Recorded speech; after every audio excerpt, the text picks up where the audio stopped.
रुद्राक्ष कितना दाना का पहनेंगे तो ठीक रहेगा, कितनी बार माला पे जप करेंगे तो अच्छा रहेगा, कितनी बार दया मांगेंगे, दाहिने बैठ के मांगेंगे कि बाएं बैठ के मांगेंगे।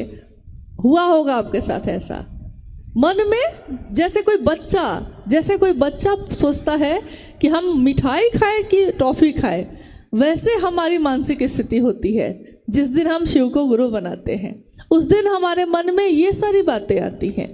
आज हमारे मन में ये बात आती है कि मन जब श्वासों के साथ नहीं चलकर मंत्र के चैतन्य में ठहर जाता है तो क्या होता है।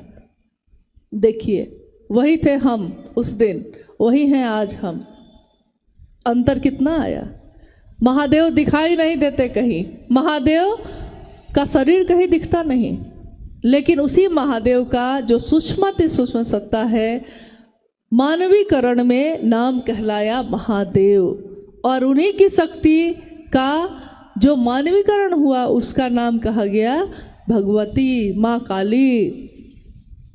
तो वो दिखाई नहीं देते, लेकिन उनका ज्ञान जो उतरता है पता भी नहीं चलता। ये कैसे होता है? वैसे ही जैसे एक छोटे से बच्चे को बड़ा होने के लिए कोई प्रयास नहीं करना पड़ता, वो अनायास ही बड़ा होता चला जाता है। आप ही की आंखों के सामने वो बड़ा होता है, लेकिन आपको पता चलता है कब बेटा बड़ा हो गया इतना बड़ा? जो गोद में खेल रहा था मेरे, वो इतना बड़ा हुआ कब? पता ही नहीं चला। हर पल वो बड़ा हो रहा था, मेरी ही आंखों के सामने बड़ा हो रहा था, लेकिन हमको पता नहीं चला। ठीक वैसे ही शिव से दया मांगना, शिव से चर्चा करना और शिव को प्रणाम करना, शिव शिष्यता का ये भाव मेरे ही मन में, आप ही के मन में कब अंकुरित होता है, पल्लवित होता है, पुष्पित होता है, हमको पता ही नहीं चलता। और एक दिन हमारे मन की दशा और दिशा दोनों बदल जाती है।